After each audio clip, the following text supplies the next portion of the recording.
The following is a Comfortably Zoned Radio Network production. We are back. Bronx Roots. Me, Ralph Tycho, with the Comfortably Zoned Radio Network. Michael Preminger and David Hubler. How you doing, guys? Doing very well. Good. Oh, my. Yeah. I actually took a walk this morning. I thought I'd share that with you. Oh. I usually don't, but I got up. It was early, and I said, I'm going to go outside and take a walk. And I saw now, something that's unusual because you're in L.A., and how few people walk in L.A., am I correct? Yeah. Well, that's what I thought when I first got here years ago. But people walk. But the park is not, I would think where I live across the street, the park would be loaded with people walking, but it isn't. But I saw something I hadn't seen in this park in all the years I've been here, people playing cricket. Oh, really? Really? Yeah. Yeah. I've seen Frisbee and every other sport you can name, but never cricket. Did you stop and watch? Yeah. Now, they weren't in the white outfits. I've seen that in another park not far from me. But I did stop and watch, and it's baseball. I mean, it's baseball, but it's like baseball in very, very slow motion. Which, how could one imagine that? Well, right. You know, Alan mentioned the other day on the other show that it took 4 hours for the Red Sox to lose last night. In cricket, the test matches extend over 2 days, and they break for tea. They break for tea. They really do. I know. and you know, there's some people claim that baseball is an outgrowth of cricket. But, boy, I mean, what a stepchild that would be, after all. Yeah. When I worked at the BBC outside London, they used to have the field, there was a cricket pitch, not a cricket field, a cricket pitch, right outside the windows.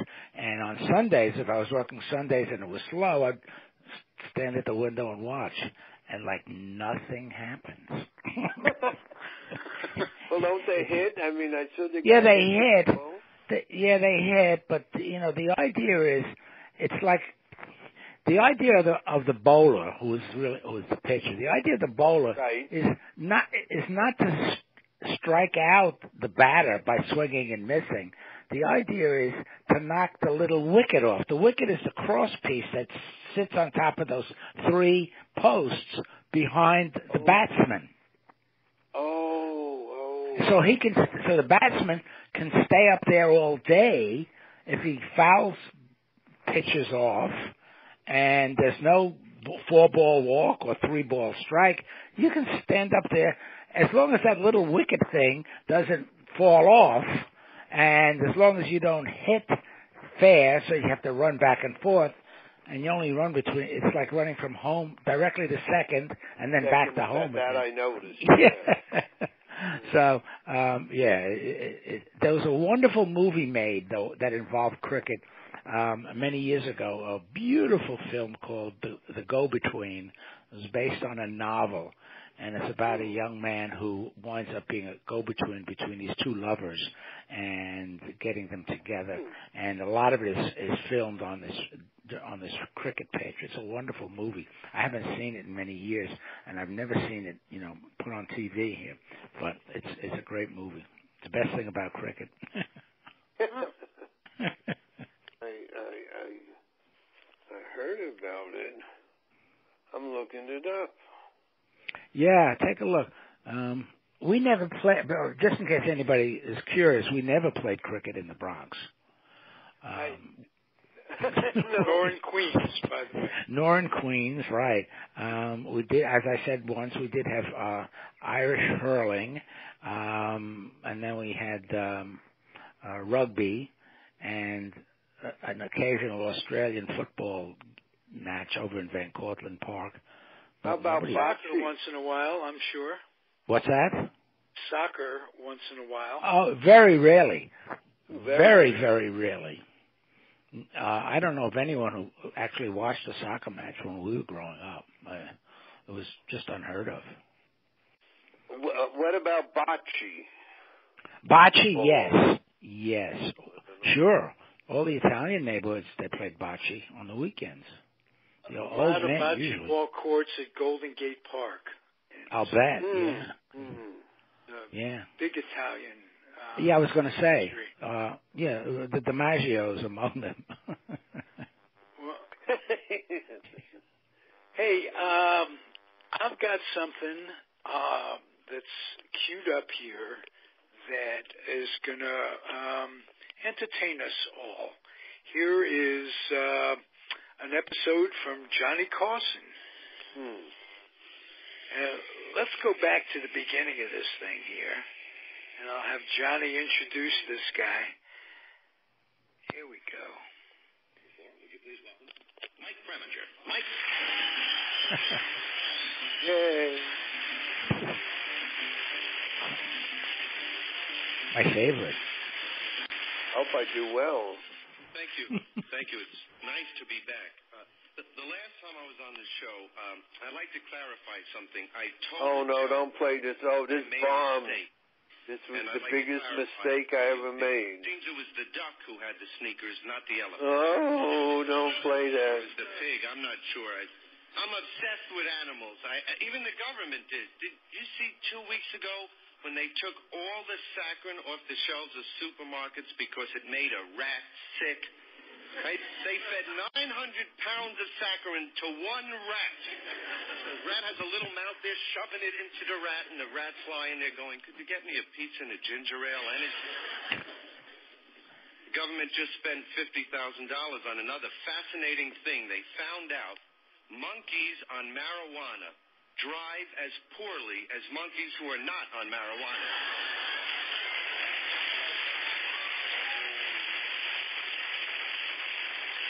I'm starting a thing with animals because the postal rate is getting too high. I mean, next year it's supposed to be up again, so I'm training animals to deliver the mail. Forget pigeons, they're out. Homing buffalo.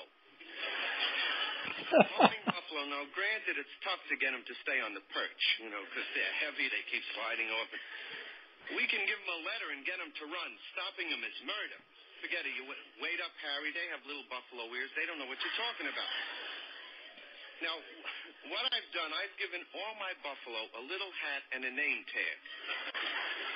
So if you're sitting at home, like listening to Anita Bryan, something hit, And the bell rings. Now, you go over and look through the peephole, and there's a buffalo outside. If it's not wearing a little hat and a name tag, don't open the door. It's not my buffalo. Forget it. They're even using animals for psychological reasons. Like, remember the book Jonathan Livingston Seagull? Bird hasn't worked in 3 years. It's sad. He's living in Malibu eating Ritz crackers. But this book, it was about a bird getting its head together. Did you ever look at a seagull? Smallest head in the world. Take him a minute and a half to get his head together. I mean, what does a seagull worry about? I go up, I go down, I land on my tushy, I hide behind a rock. That's it.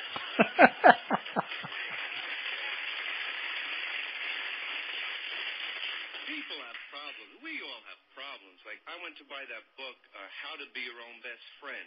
And the guy said to me, it's not for you.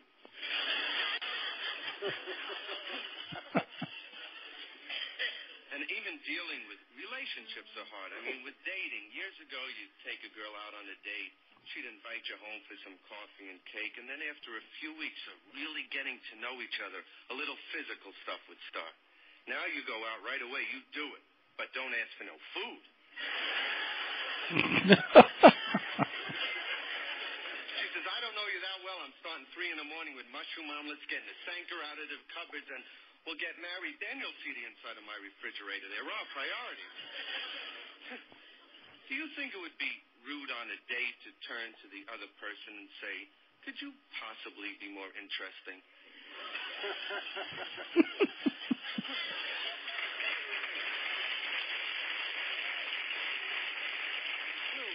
And men are so eager. They'll do anything, in hopes of some physical satisfaction. I mean, it could be 3 in the morning. The girl says, do you want to go to the zoo and we'll feed lettuce to the giraffes? Sure, I'll do whatever you want.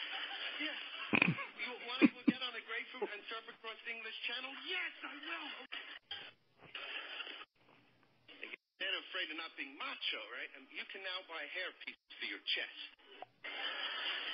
Honest. I mean, it's weird to go swimming. You come out, it's on your knee and everything. And you can't relax anymore. I mean, nobody lets you take your time. You can't even sit down and read a book leisurely. Speed reading. See that commercial? It's not your eyes. You have to read like this. Who wants to read like this? I don't want to read like this. And you say to a friend, excuse me, I'm going to run into the library. I'm going to read the entire nonfiction section. Be out in a minute and a half.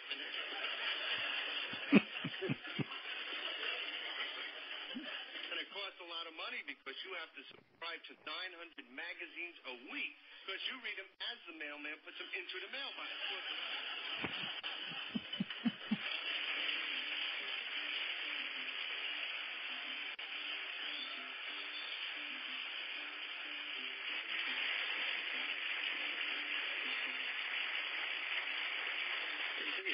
Thank you. Funny thing, sir. Got to sell something first? All right. We'll be back in just a moment. Stay put. Thank you, Doc. We're talking with Mike Preminger and Fernando Lamason, and Dr. Samuel Dunkel will be with us if you're interested in how you sleep at night and what it means.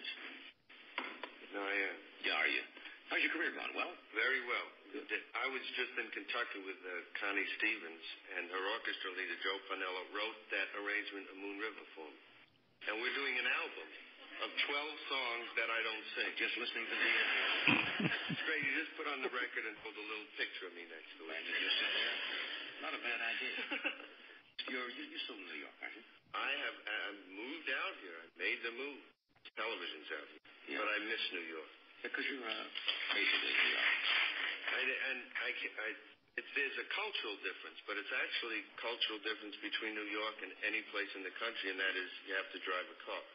Well, out here you're helpless if you don't have a car. Yeah. See, I grew up on the subways, and you don't say to the conductor, make a left. They don't listen to you. So I went through some interesting experiences because I went to get my California driver's license, which is crazy right there. You need proof of who you are, and the only proof they accept is your California driver's license.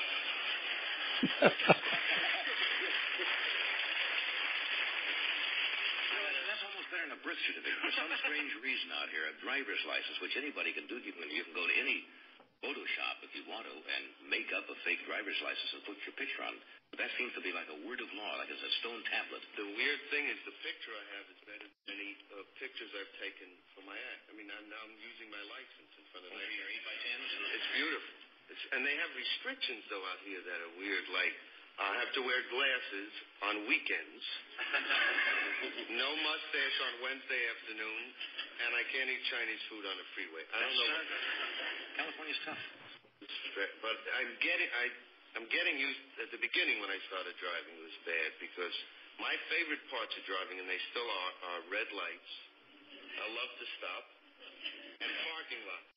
I see a spot, I pull in, and I stop. That's it.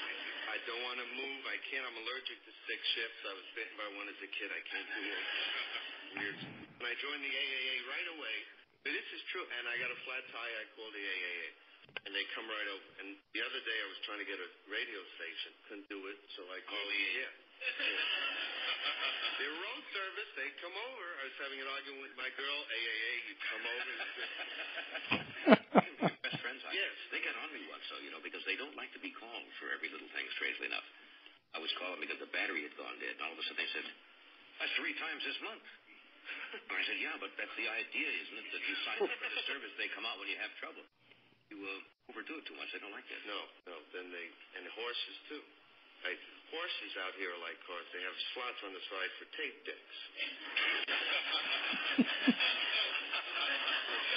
Only in California. That's right. It is culturally, it's a little bit different. I know. I've been even trying to get into the California looking good syndrome. I mean, you can feel lousy, but if you look good, that counts. So I joined a health club. Yeah. And it's a Hollywood health club. First of all, my fat is stronger. A little fat, and it's powerful fat I got. Good fat. And they do things at the health club, because it's Hollywood, that they don't do anywhere else. Neck exercises, so you can do a double take. You can do that, but actors have to do double takes.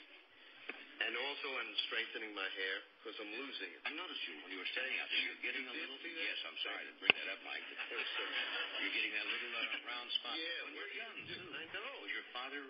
My father, yes, but not till he was like 60 or so. Well, you're making up for it. I tried hair vitamins. They don't work. They stink. They fall out when you bend over.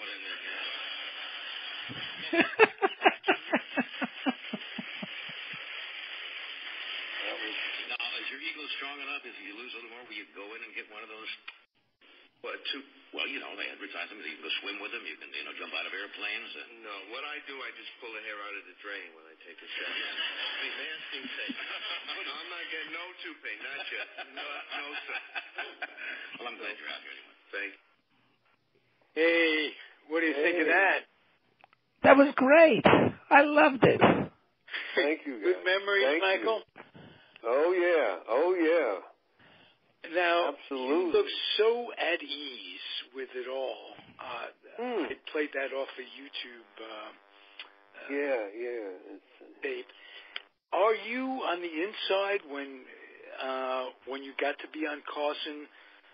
Did it change in comparison to just a show that you might be doing at the Improv or whatever?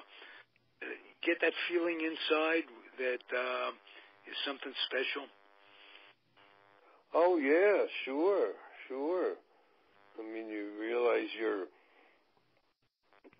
there's 400 people in the studio audience, but millions at home. Literally. So, yeah. So you can't really think like that. You got to just kind of work towards the audience there, and not the guy in his undershirt in Nebraska, who I don't like him anyway. It's business with him. Does Carson really make one feel comfortable? I was comfortable. I was.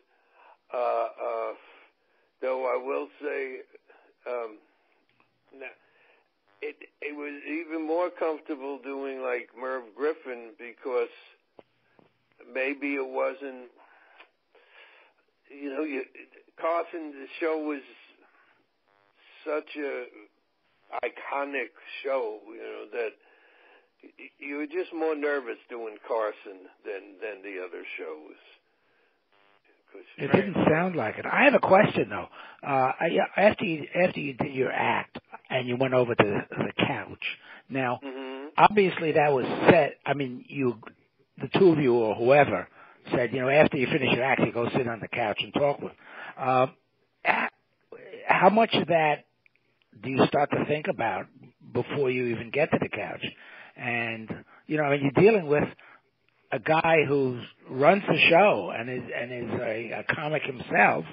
Does it become a bit intimidating to just sit on the couch rather than do your act, which you know? It was intimidating, absolutely. And when I look back, even though it's so interesting that Ralph said I seem so at ease, I look at it and say I wish I was even more relaxed.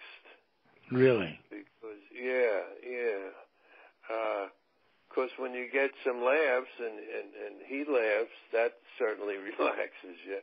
And they go over with the talent coordinator, besides going over your monologue, they will ask, what do you want to talk about, or what subjects might you want to talk about on this. So you're not flying by the seat of your pants. Yeah, that was what I was getting at. I mean, you have to have some itsy-bitsy kind of preparation. Oh, yeah, absolutely. Are there any cue cards when you're doing your monologue? No. Okay. No, no. You better know your stuff. Was there ever a time when you're on there and you're going, what next? Oh, yeah, and the one you just played, when I came out and I did this absurd thing saying, I don't know if you remember what I did last week, and that was an idea that I think one day in talking with David Brenner, I said, Jay, I want a different type of opening. So we talked, and he suggested, oh, well, tell him that the line you did on last show was you made a mistake. I said, no, why don't you do that? But I did it, and I don't know if you play it back, it bombed. And I could have gone in the tank right there. But luckily, I just moved ahead. Right? Yeah. So, wow. Yeah, there were times where certain lines where you're expecting a big laugh. It may have bombed, but I didn't notice it because you just did go right on. You didn't. Yeah, I didn't either. You didn't apologize for it. And Carson is famous for bad jokes in his monologue, and he will make an issue, make a joke out of the bad joke. So to speak. Right. Carson, oh yeah. But you didn't do that. You didn't feel the need to do that. You just went right forward, and no one. Oh yeah. You didn't say that because I wasn't cognizant so much of the laugh track as I was Johnny's expressions when you sat down. Well, I'm sure one of the differences is when you mentioned that Carson could get away with, a bad joke and go on, is because he was the show. He was there every night. Exactly. Right. Mike comes on, and if he bombs on a joke, he doesn't have the audience behind him the way Carson has his millions of, 400 people in the audience. They're going to laugh no matter what he does. And if he bombs and goes on and makes his own joke again, they'll laugh at that too. Right. And Carson could turn to Ed McMahon and make a joke out of the fact that the joke bombed or something. Yeah, right. And absolutely. But no, not if you're just a comic coming on. No. Yeah, right. Well, most of all, it looked like you were enjoying it. Let's put it that way. Oh, I was. I did.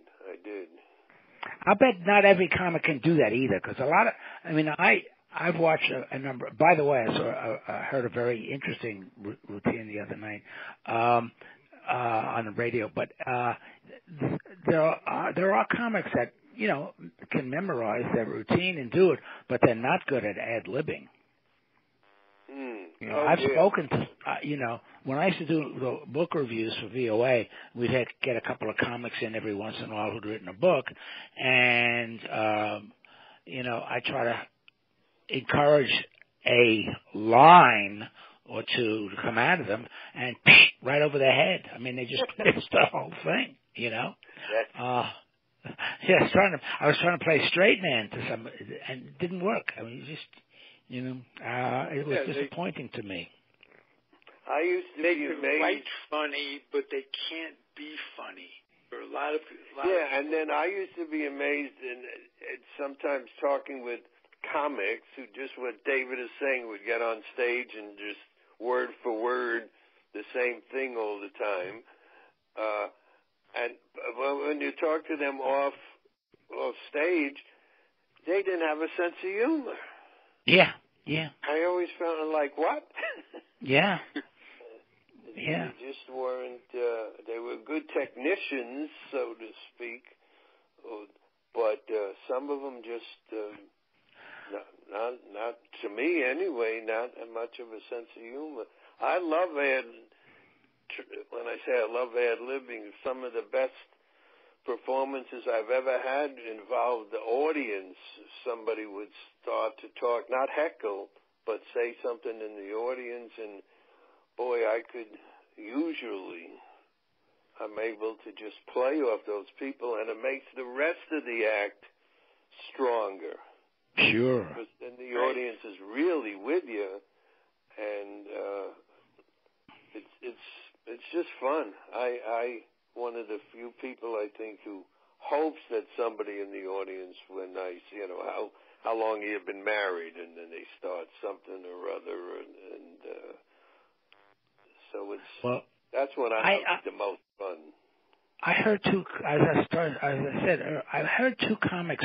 They came, and I came in the middle of the act, but they came on NPR. And usually you don't have too many comics on NPR, but they were talking. They found that they would bill themselves as brothers, and I don't know if they are, but they were probably the funniest pair that I can recall since the Smothers Brothers, and they had this wonderful. They had this wonderful routine about, becoming a parent. And then they riffed into having people who have dogs instead of children. And they treat them like they call them their kids. One of their great lines was, if you can tie your kid up to a post when you go in and have brunch, that's not a kid, that's a dog. And they went on like that. Several of these other incidents, And then at 15, if you can tie your kid to a post, you're lucky. Right. Yeah. So it was. I never heard them before, and I still don't know who they are, but they were very good, and it sounded very impromptu. It really did. So I usually don't laugh out loud. I did today on yours, but I only do that for you, and it's totally impromptu. And with these two guys, I actually laughed out loud. All right, I have a question for Michael. You mentioned that there were some comedians that were funny on stage because they had a good act that they could memorize and recite verbatim and this, that, and the other thing, but they couldn't make you laugh off stage. Were there some people that you remember doing comedy with that really weren't that great on stage, but off stage they were hilarious to you? I had a friend who was like that, if not hilarious. He had a wonderful sense of humor and could make me laugh and loved comedy. And he tried to do stand-up on stage. I think I told you the story. And he got on stage, and as he's talking, he's holding the mic in his left hand and the mic stand, the pole or whatever you call it, in his right hand, and he keeps playing with the knob that makes the microphone stand go up and down. And as he's talking and playing with that, the mic stand went up, and the mic hit him in the mouth. Yeah. Okay, so I'm sitting next to somebody. I go, oh, this is not good. So he continues. He does it again. This time, even hard. I thought he knocked his teeth out. Then he continues again, and the third time, I'm not making this up, I thought the mic was going to go right through the back of his head. He just, boom. Well, when he got off, I said, I hope you're okay. He said, I'm never doing that again. That was the end of his career. Wow. There are people who they're not good on stage. They're just, freeze. And yet off stage, I've never met him, but I heard stories about a man named Joe Ansis, who supposedly was one of the funniest guys there ever was. And comedians he was just very, very funny, but he would never go on stage. That he was like funny, inspired or Dangerfield, but he would never go on stage. So I'm sure there's plenty of people like that, And then did he teach comedy or anything? I don't think he thought. He just hung out with the comics, and they say he was the funniest one of them all. Huh. So who knows? And then there are people who will say one or two funny things, and their cousin Millie will say, "You have to go on stage. You're so funny," and you want to say, "No, they're not." So it's the same thing with when you see a 12-year-old. Oh, I remember, not 12 years old. I remember when my son was about 3, and this is in comedy, but he threw a ball. And there was a woman, I was rolling the ball to him, and he'd roll it back. And a woman there said, "Oh, he's going to be in the major leagues." And I went, "Well, let's not jump the gun." So there are those people, too, who, he's the funniest guy, or you should be a singer. Who knows?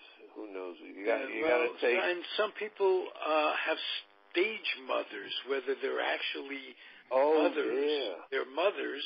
They have a support group that push them along sometimes. Oh, sure.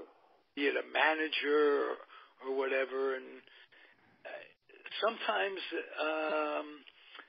you can see where they're just being pushed, and they got to do it on your own, I guess is what I'm saying. I have one experience where I took my daughter, who was then, 4 or 5, and very, very cute.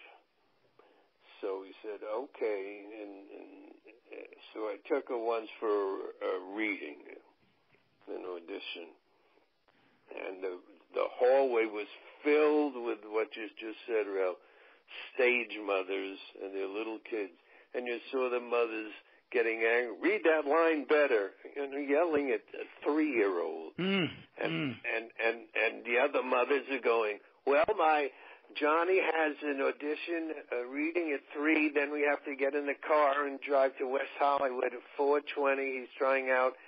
He's going to be a pancake in a commercial, and then we're gonna cross town, and he has a part. We hope he gets it. He's a string bean. He's booked 3 commercials as a butterfly. You go, oh, shut up, will you please? and that's all you heard. It was, and these were little babies. Yeah. But so you can imagine. But I never, thankfully, got into. My kids never pushed, and we never pushed them. And you can imagine in this town, any kid who has 2 ears and a nose, they go, oh, he's so cute. No, he's not. That's the other thing. They're all ugly babies, Well, yeah, somebody said they all look like Winston Churchill.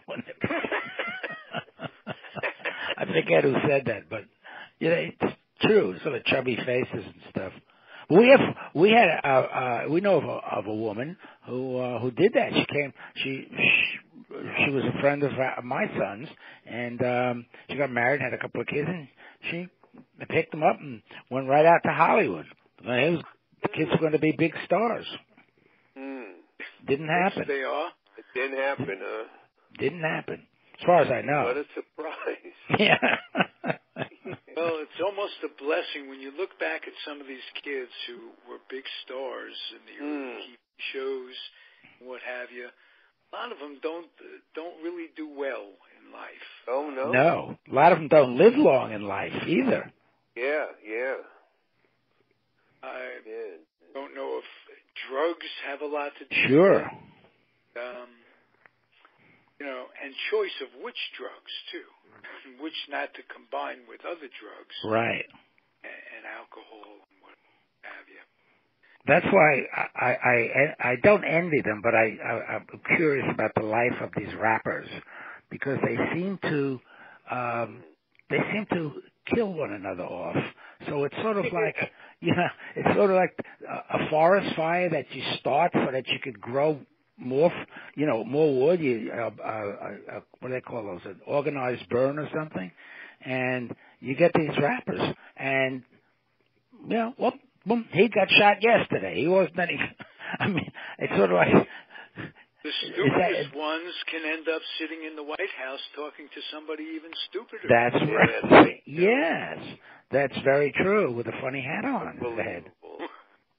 Yeah. Oh, my God. What has this country come to? Well, I want to ask you guys a question. Going from parents with little kids, now there's a new show on. I think I mentioned it last week, so forgive me for repeating. Called The Cool Kids.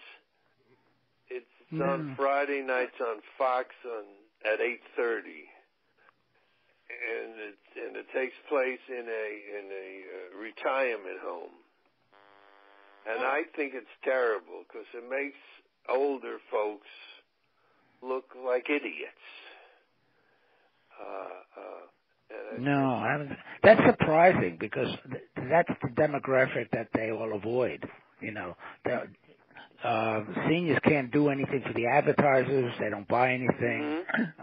You know, they're not hip to the new technology. So why pay any attention to them at all? You know. Well, they pay attention to them because they have more disposable income. But they don't spend it. But they don't spend it. No, David. Yeah.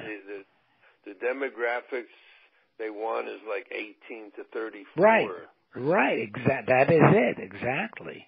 Sure.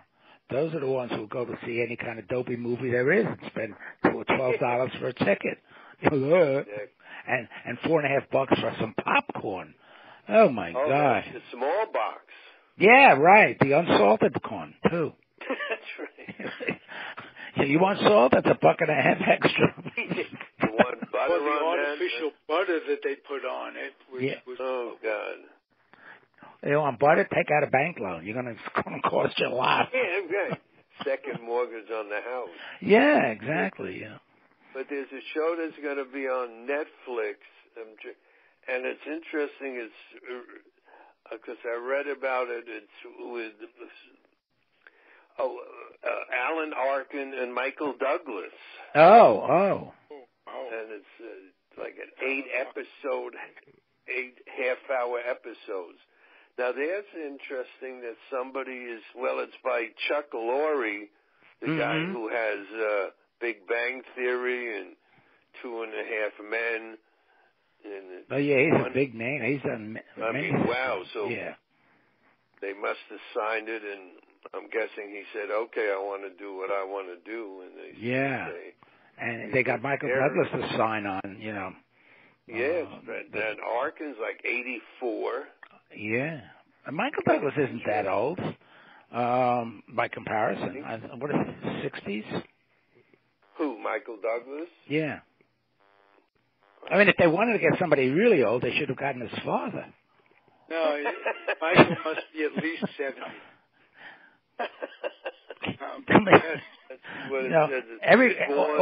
That's where you'd get the old demographic. That's where you'd get the seniors, super seniors. Yeah, that the they had. super seniors. Yeah, you know, I just get looked Kirk. it up.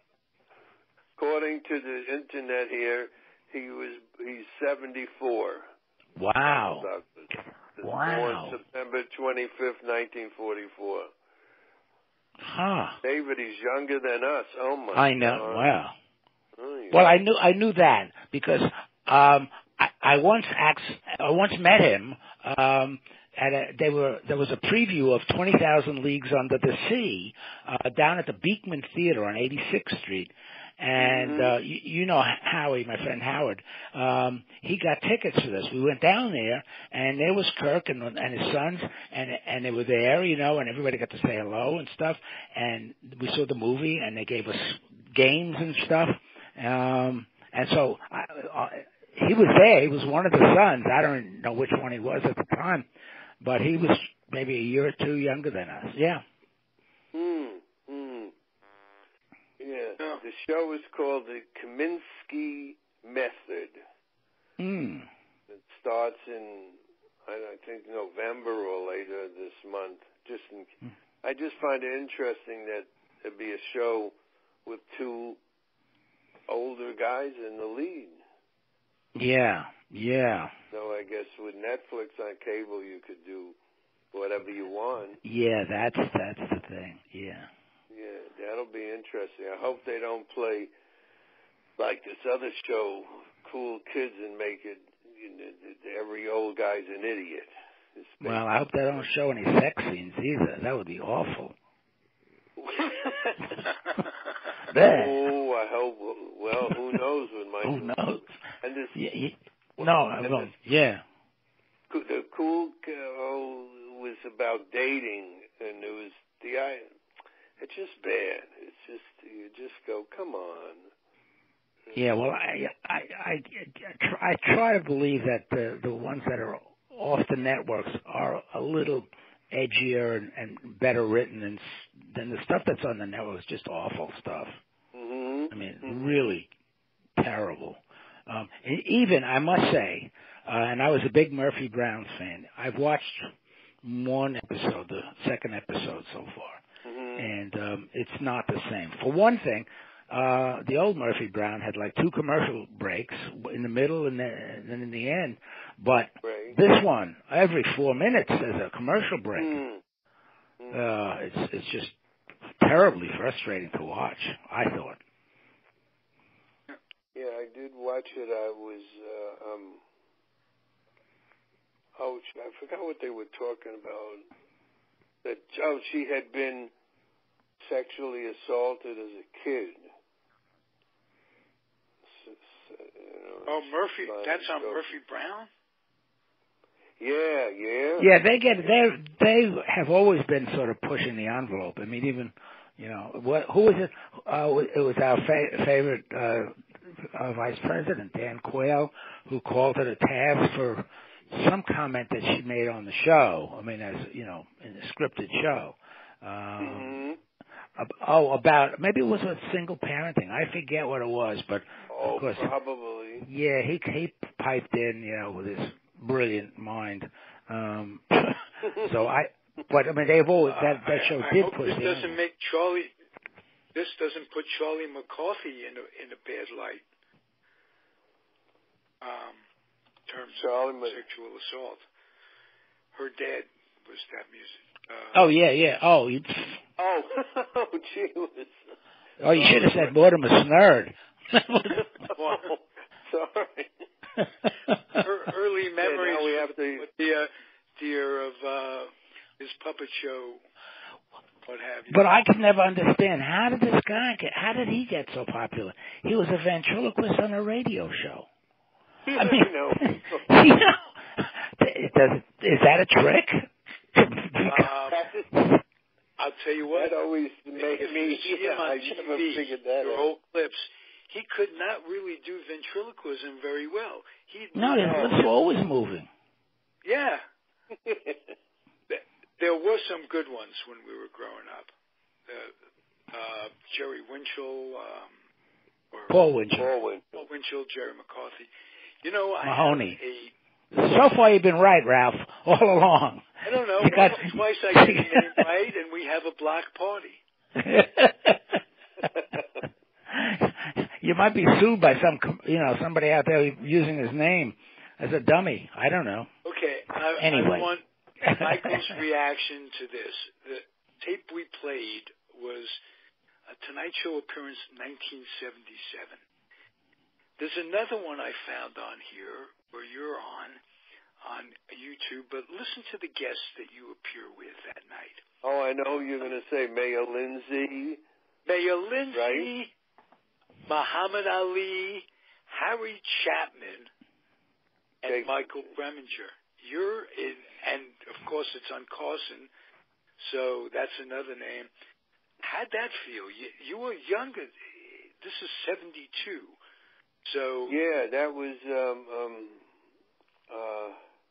all those people, and there was also the mayor of Jerusalem, Teddy Kollek, was on.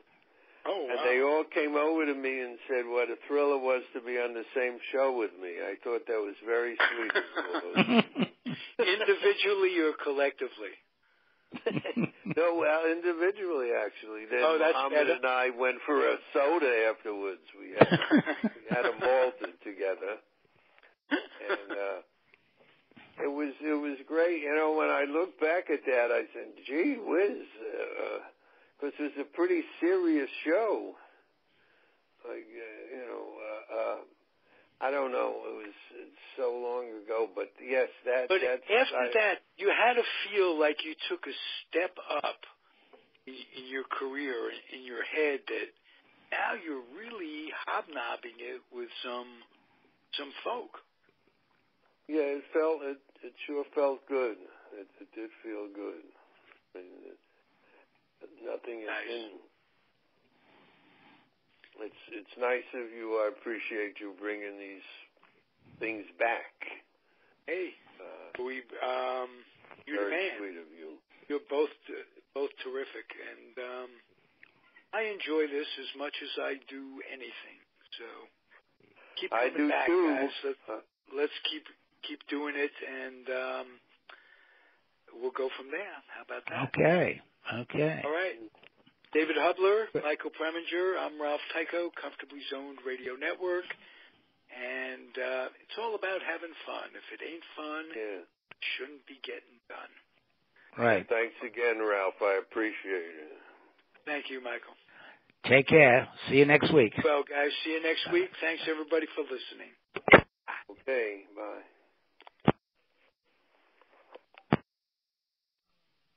This has been a Comfortably Zoned Radio Network production.